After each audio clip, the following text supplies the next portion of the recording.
Mazan is a small town in the south of France, with its picturesque narrow streets surrounded by a countryside filled with vineyards and orchards. It appears to be the perfect place for a couple to enjoy their retirement years.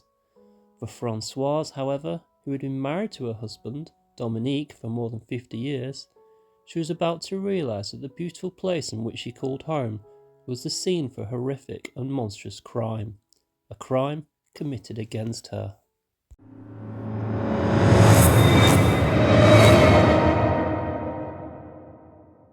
Dominique was described by his wife Françoise as a great guy, who was kind and caring. She was not aware that Dominique was hiding who he really was, and that his interests extended beyond that of tending the garden. In his spare time, Dominique chatted on an online forum called Without Her Knowing, and Françoise clearly didn't know. It was a forum where the users discussed performing sexual acts on their unknowing partners. Dominique went further than just discussing what he wanted to do to Françoise. He used the forum to find and recruit his wife's potential attackers. Dominique allegedly used the drug lorazepam to sedate his poor unsuspecting wife, mixing it carefully into her evening meal before going on to invite men to the house in order to perform sexual acts upon Françoise while she was unconscious. Dominique went to extraordinary lengths to ensure that Françoise would not find out about the assaults upon her person. Not only did he drug her heavily, but he had a list of strict rules that his so-called guests would have to abide by in order to participate. They were asked to park away from the house, walk there in the dark so that neighbours didn't see them, and to avoid bringing strong smells into the house, such as tobacco or perfume. Dominique did not want to risk Françoise waking up or for any of these scents to be present the following morning. The men were also instructed to wash their hands in warm water in order to avoid a sudden temperature change, and they were made to undress in the kitchen to avoid leaving any clothes behind in the bedroom. Dominique would film the attacks and store what would later become evidence of his crime on a USB drive in a file titled Abuses. It is thought that the attacks occurred between 2011 and 2020. The true horror of what had been happening to Françoise only came to light when Dominique was arrested in 2020 for filming up the skirts of customers in a local supermarket in nearby Carpentras. Police went on to search Dominique's home, where they uncovered camera equipment and dozens of videos of his wife's abuse. Investigators would have to go on to reveal to Françoise about the evidence they had found.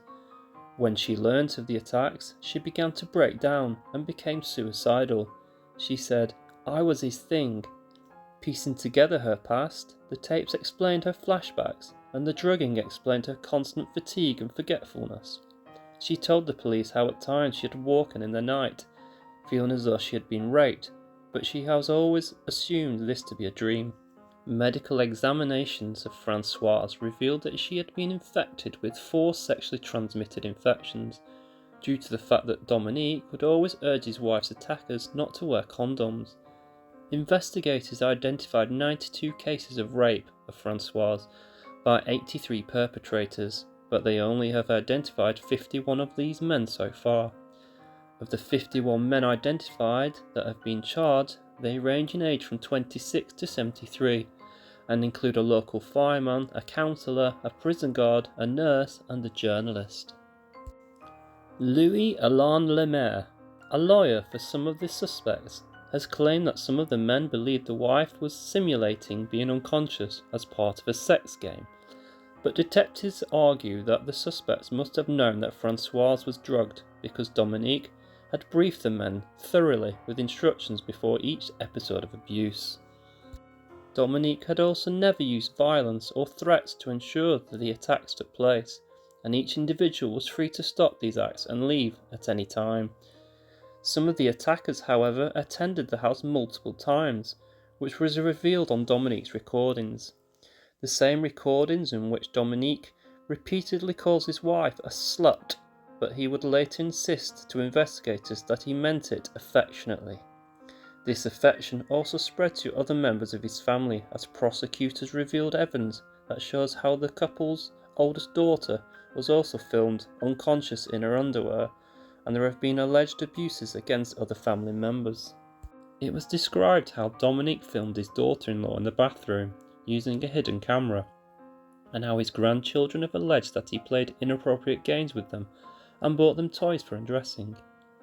Dominique's crimes are not limited to purely to members of his own family.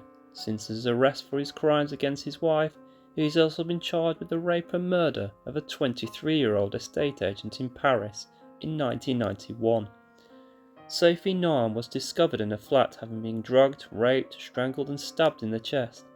Police suspect that Dominique set up a meeting with Miss Nahm at the flat using a fictitious name.